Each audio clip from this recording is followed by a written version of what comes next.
Okay, folks, just doing a quick video here because I think something is kind of curious going on here with this Cessna 172 and Skyhawk. This is what was reported to the Aviation Safety Network from yesterday, Tuesday, 21st, October 25, 2025. And here's a short this video morning, happened around 9, about 20. showing this plane landing on the highway. And now Highway Patrol had kind of shut down the road just to make sure that it landed safely. But this is the second time, okay? This happened yesterday, October 21st.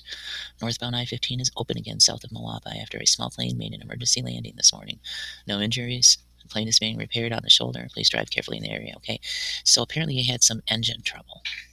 And it's kind of interesting. The pilot reported having engine issues and a landing gear out. All right? And this was yesterday. Well, that same exact plane, same tail number, N492AE, did the same thing like a month ago. You can look at the date. This is security footage from someone's home. You can see it coming in right there, and the date, September 21st, 2025. This is the same plane, okay? This was the first time that it landed on the roadway in Grand Canyon Drive over here in Nevada. And then it did it a second time yesterday. Oh, okay, all right. So what do you mean emergency landing? What So happened? I think Let me call you back, Sam. FAA needs to ground this thing All right. before it ends up crashing into people's houses or causing some kind of a wildfire incident, right? Because when these planes crash into things like buildings, people's houses, and other structures and stuff, they can cause fires too, right? Yeah. What I think is kind of curious too, though, is that this incident here that happened on September 21st, you see the date in the security video there. This first one that happened a month ago is not listed in their database.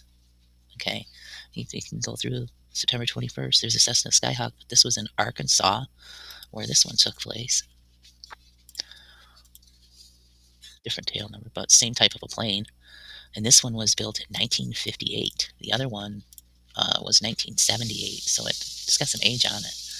But this one here, airplane crashed under unknown circumstances, no injuries. So again, it was a Cessna, and this was in Arkansas. So curious to me that they wouldn't have the one from the 21st listed in the aviation safety database.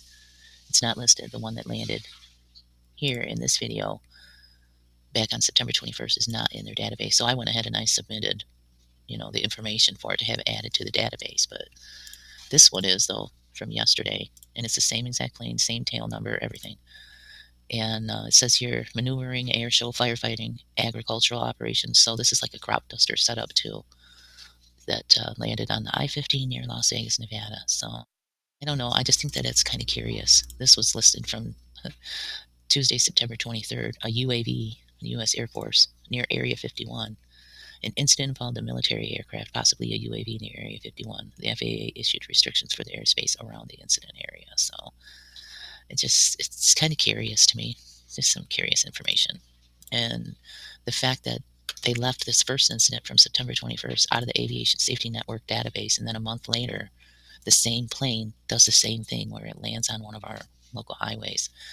I just think that's curious, and I thought maybe I would share that with y'all. And, the other day, I had one of these that was coming up directly over our house. And it did a bunch of loops and, traveled around the valley.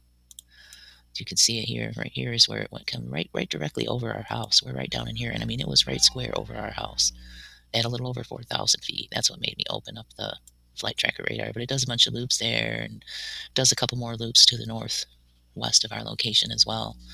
And I don't really trust the FAA to really have our safety in mind. And I've seen a lot of videos and a lot of news stories about these smaller planes crashing into neighborhoods and causing fatalities and things. And what's really frustrating is I have multiple videos of where I've documented these planes coming right directly over our house, flying right directly over at just right around 4,000 to 5,000 feet. It's been happening a lot, and just keep a heads up, y'all, because apparently Highway Patrol thought that it was okay. No problem. Just let them land on the highway, right? I just don't trust them. I just don't. Just saying. And watch out for these Cessnas, especially these ones that are like this one, pure manufactured, 1958. Don't you think it would be about time to retire some of these planes before they cause a major incident? Just saying. It's just interesting information. Just thought I would share that with y'all. And it is pretty curious too that this one here, a Boeing 747, on Monday, 4 occupants. There were 2 fatalities from the ground over in Hong Kong. Emirates flight EK9788, a Boeing 747 operated by ACT Airlines, was destroyed when it veered off the left side of the runway during landing at Hong Kong International Airport. The aircraft struck a ground service vehicle before coming to rest in the sea. 2 persons on the ground died on the floor. 4 flight crew members were rescued. So, I don't know. Keep a heads up, y'all. Keep a heads up. For reals. And document it. Document it if you've got planes flying really low over your location and over your house. Record it and document it. Share it on social media. Make people aware that, they've got these death machines flying over our heads every day, all day. Oh, we got a couple loons up here. Oh, let's see. Real quick. This is over, 35,000 feet there. Over by Salt Lake City. 38,000 feet. So, heads up, y'all. Stay safe and mindful. Know that I appreciate you watching. Oh, wait, there's Smoke One. Yeah, they're headed up here to do some more circles around over by Rachel, Tonopah.